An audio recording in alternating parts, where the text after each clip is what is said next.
लोगों को कैंसर का नाम सुन के काफी डर लगता है, बट कैंसर होने के लिए कई कारण हो सकते हैं। मेजॉरिटी ऑफ कैंसर होने का कारण जो है वो मॉडिफाई कर सकते हैं, मतलब मॉडिफाइबल कॉजेस ऑफ कैंसर बोलते हैं। चाहे आपका फूड हैबिट्स हो, चाहे आपका लिविंग लाइफस्टाइल हैबिट्स हो, चाहे आपका एनवायरनमेंट हैबिट्स हो, जो आपका रहन सहन का छोटी सी बदलाव करने से कैंसर से आप बच सकते हैं, या कैंसर आने के बाद वापस कैंसर आने का जो रिस्क को कम कर सकते हैं और आपका फैमिली सब स्वस्थ रह सकते हैं। तो ये मॉडिफाइबल कॉजेस ऑफ कैंसर क्या रहता है, आज उसके बारे में हम जान सकते हैं। एक है सबसे मॉडिफाइबल कॉजेस ऑफ कैंसर है जो हमारा बैड हैबिट्स या जो एडिक्शंस बोलते हैं, चाहे वो अल्कोहल हो या सिगरेट हो, तंबाकू हो या कई टोबैको रिलेटेड चीजें हो जिसको हम यूज करते हैं, उसको अवॉइड करने से कैंसर से हम बच सकते हैं। ये सबको सर्वसाधारण रूप से पता होता है। पता होने के बावजूद भी कई बार हम उसको छोड़ नहीं सकते हैं। हम मोटिवेट होके उसके ऊपर एक सलाह लेके उसके हिसाब से हम कर देते हैं तो हमारे लाइफ में ज्यादा दिन हम स्वास्थ्य और सुख रहने का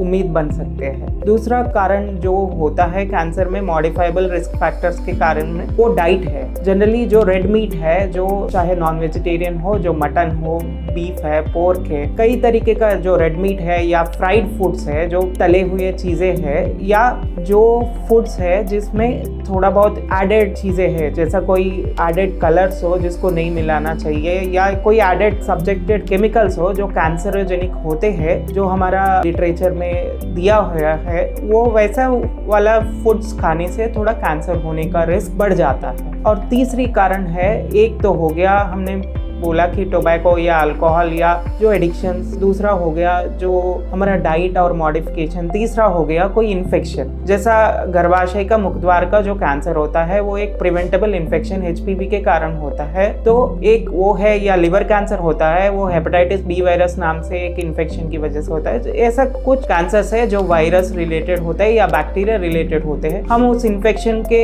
खिलाफ साफ सुथरा रहने से या वैक्सीन लेने से उस कैंसर से हम बच सकते हैं। और चौथा मॉडिफाइबल रिस्क फैक्टर जो होता है कैंसर में, वो फिजिकल एक्टिविटी होती है। चाहे हम अपना ओबेसिटी को या वेट को कंट्रोल में रखते हुए, या हमारा लाइफस्टाइल को थोड़ा मॉडिफाई करके और हेल्दी लाइफस्टाइल और फिजिकल एक्टिविटी मेंटेन करते हुए जीने से हम कई कैंसर से बच सकते हैं और कैंसर ट्रीटमेंट को अच्छी तरह से झेल सकते हैं और कैंसर रिकरेंस को भी प्रिवेंट कर सकते हैं। तो हम इस वीडियो के दौरान 4 चीजें समझ सके हैं कि एक डाइट फैक्टर से, एक फिजिकल एक्टिविटी से, एक इन्फेक्शन से, और चौथा एडिक्शंस को अवॉइड करने से कैंसर से कई गुना बचने का कोशिश कर सकते हैं। And majority of the cancers इसी चारों तरीके से फैलने का चांस रहता है। Thank you.